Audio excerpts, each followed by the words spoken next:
Washington News and Talk. Presiden RI kelima yang juga Ketua Umum PDI Perjuangan, Megawati Soekarno Putri, menyampaikan pidato politiknya terkait situasi politik di Indonesia saat ini.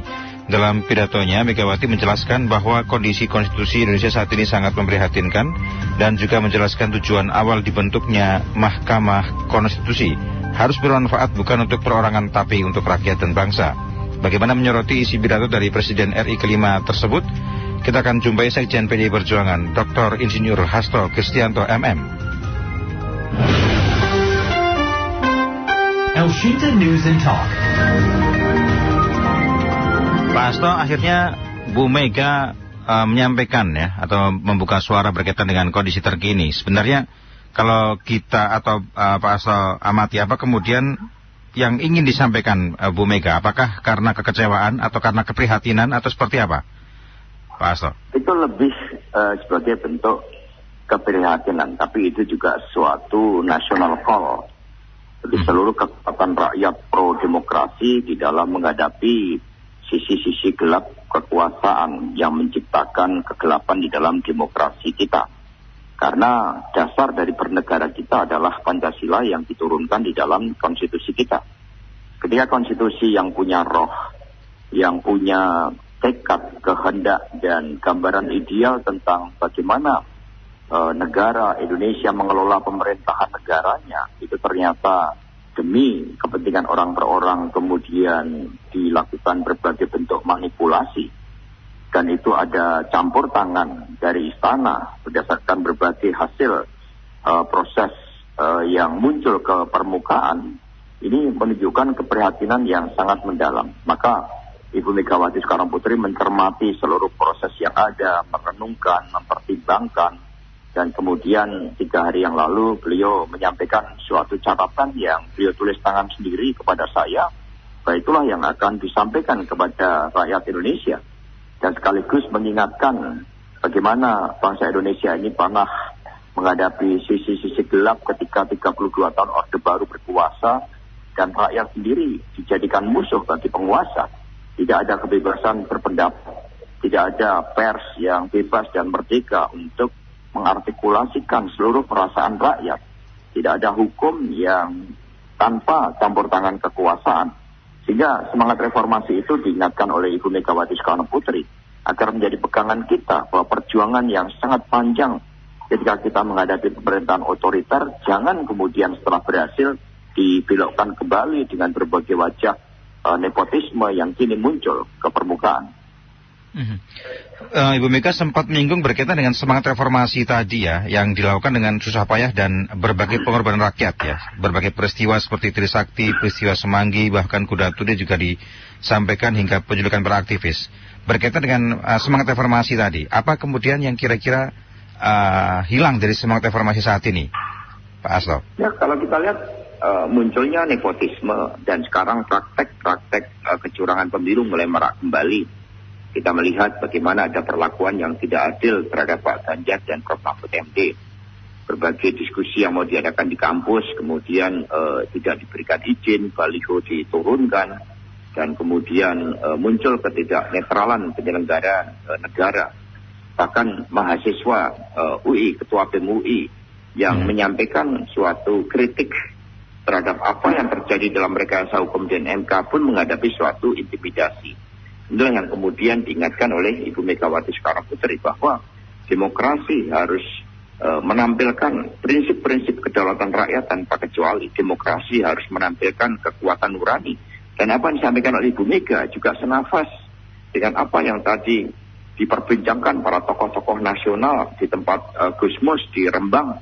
Ini semua terpaut karena keprihatinan yang sama.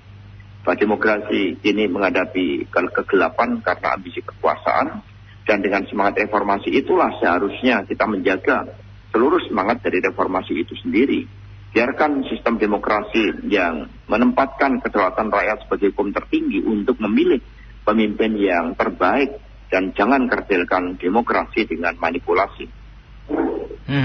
Disampaikan oleh Bu Mega juga berkaitan dengan Mahkamah Konstitusi yang telah melakukan manipulasi hukum ya, disampaikan seperti itu ya.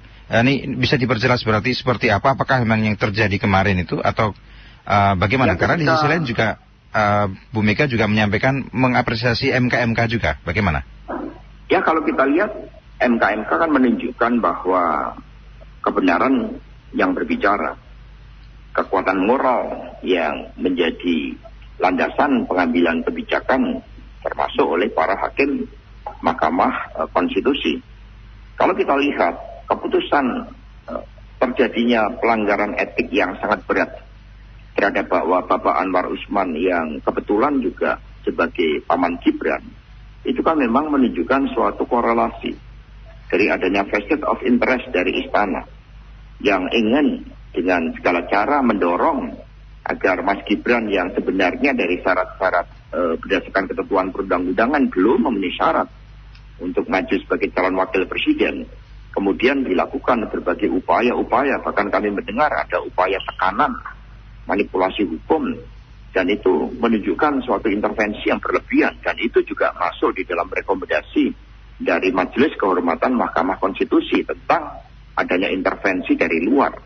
Dengan demikian, ketika MK sudah mengambil keputusan seperti itu, membawa suatu implikasi yang sangat berat, yang oleh para pakar, para kelompok pro-demokrasi, para ahli hukum tata negara, telah menyentuh keabsahan terkait dengan penetapan Mas Gibran sebagai calonnya Pak Prabowo.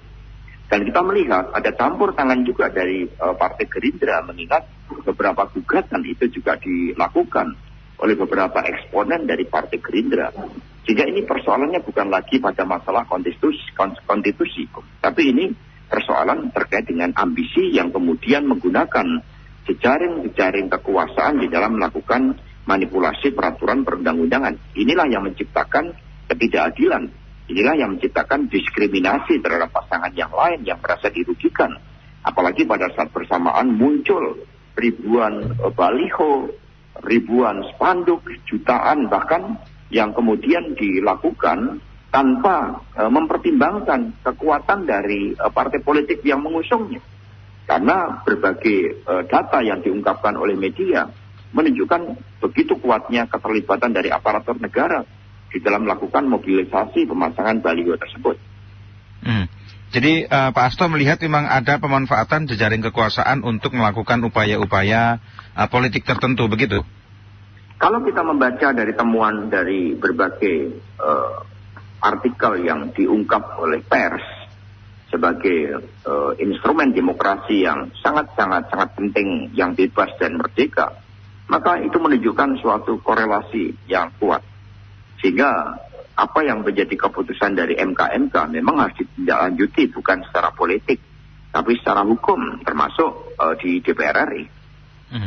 Upaya DPR RI sendiri bagaimana? Apakah juga nanti, karena sempat muncul wacana hak interpelasi, apakah akan dilakukan itu dan bagaimana usaha yang dilakukan? Apa yang disampaikan oleh Mas Gunawan Muhammad yang dalam usia 82 tahun kembali turun gunung, kemudian Ibu Umi, ya istri almarhum Bapak Nurbalis Masjid turun gunung, semua tokoh-tokoh Bapak Iriana Harja Pamengkas, bahkan Ibu Sinta Nuriyah juga turun gunung. Iya, Ibu Sinta Abdurrahman Wahid. Itu menunjukkan bahwa ini merupakan suatu persoalan yang sangat serius.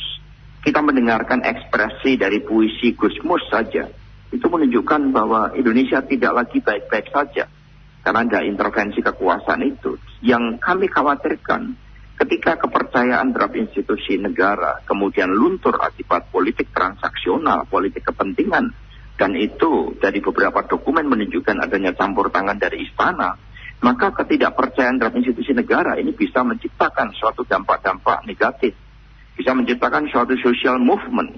Karena itulah proses hukum itu harus ditindaklanjuti sebagai tahapan lebih lanjut dari keputusan MK.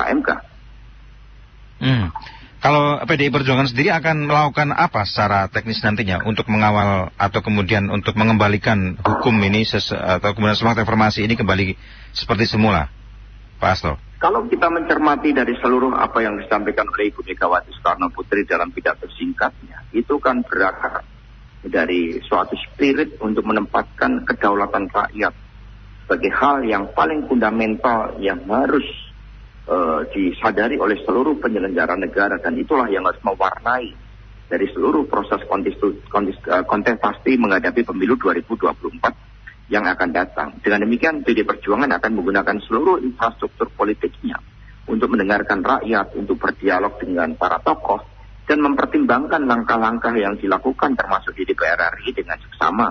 Bagaimana juga kami ingin menjaga stabilitas politik.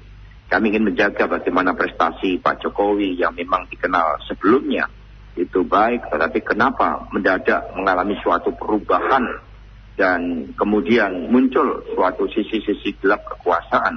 Karena kami melakukan suatu kajian yang seksama sebelum proses-proses politik yang ada di DPR RI dipergunakan. Bagaimana kemudian kader PDI Perjuangan pada khususnya dan juga masyarakat Indonesia menafsirkan pernyataan Bu Mega yang menyampaikan meminta semua pihak untuk tidak takut bersuara dan juga mengawal pemilu dengan nurani dan sepenuh hati. Ini menafsirkan tidak takut bersuara dan nurani dan sepenuh hati bagaimana? Esensi demokrasi. Bayangkan saudara Melki, ketua BEM UI saja mengalami intimidasi.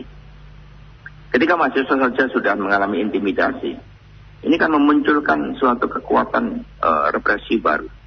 Untung para tokoh-tokoh adat dari Kalimantan Barat kemudian bermunculan, memberikan backup secara moral, dan kemudian semakin membangkitkan kelompok-kelompok dari pro-demokrasi. Apa yang disampaikan oleh Bu Mega bukan dalam kapasitas beliau sebagai Ketua Umum PDI Perjuangan semata, tetapi juga sebagai anak bangsa yang saat itu ikut berjuang di dalam menghadapi pemerintahan yang sangat otoriter dan kejam, yang menghadapi rakyat dan mahasiswa sendiri dengan peluru-peluru tajam. Sehingga himbauan moral dari Ibu Megawati Soekarnoputri inilah yang memiliki frekuensi yang sama dengan para tokoh-tokoh nasional, tokoh-tokoh kebangsaan seperti Gusmus, dan kemudian ini akan menjadi suatu kekuatan untuk melakukan suatu koreksi. Karena ketika kekuasaan pemerintahan telah dipergunakan di dalam pemilu, satu-satunya cara adalah mengingatkan dengan kekuatan moral. Jadi kekuatan moral yang akan digunakan ya, karena memang ada isu-isu misal muncul kata-kata mohon maaf nih, ada impeachment, kemudian juga ada hal-hal lainnya. Ini tidak akan dilakukan PDI. PDI akan fokus pada upaya secara etika politik dan juga konstitusional ya, Bang Hasto ya? Tentu saja kami akan tetap fokus pada upaya memenangkan Pak Ganjar Pranowo dan Prof. Mahfud MD, karena kedua pemimpinnya adalah suatu jawaban terhadap berbagai persoalan rakyat Indonesia saat ini. Tetapi apa yang terjadi di Mahkamah Konstitusi harus melalui pengawalan kita bersama, kesatu paduan dari seluruh kekuatan rakyat yang digerakkan oleh nurani yang bening untuk mengoreksi jalannya kekuasaan yang kemudian cenderung melakukan pengebirian terhadap demokrasi. Kekuatan inilah yang kami yakini akan bergerak. Baik, terakhir ada pesan buat masyarakat, Pak Hasto? Ya, kita semua harus menjaga suasana kehidupan politik agar tetap tenang, tentram, tetapi kita terus bergerak. Kita harus buktikan sebagaimana yang disampaikan oleh Ibu Umi Nurkhalis Masjid, bahwa ketika kita menghadapi berbagai persoalan ini kita tidak boleh diam. Kita harus berani bersuara, kita harus bergerak. Pergerakan inilah yang kami harapkan dapat mengoreksi berbagai bentuk penyalahgunaan kekuasaan seperti melalui rekayasa hukum di Mahkamah Konstitusi. Ketika proses penetapan calon presiden dan wakil presiden sudah melalui suatu cara-cara yang tidak benar, maka hasilnya pun pasti akan tidak benar. Karena itulah berbagai tuntutan yang kini telah mengarah kepada keabsahan penetapan salah satu pasangan calon akibat manipulasi hukum di MK harus ditindaklanjuti. Sekiranya itu tidak, akan menciptakan suatu gelombang yang maha dahsyat yang akan melakukan koreksi. Di dalam proses itu, legitimasi dari kepemimpinan yang hanya menggunakan kekuasaan bagi kepentingan sendiri akan dikoreksi oleh rakyat. Baik, terima kasih Pak Hasto sudah berbincang bersama El Sinta pada siang hari ini. Selamat siang Pak Hasto. Selamat siang, sama-sama. Terima kasih Mas Wan. Demikian pendengar Sekjen PDI Perjuangan Dr. Insinyur Hasto Kristianto MM. El Sinta News and Talk.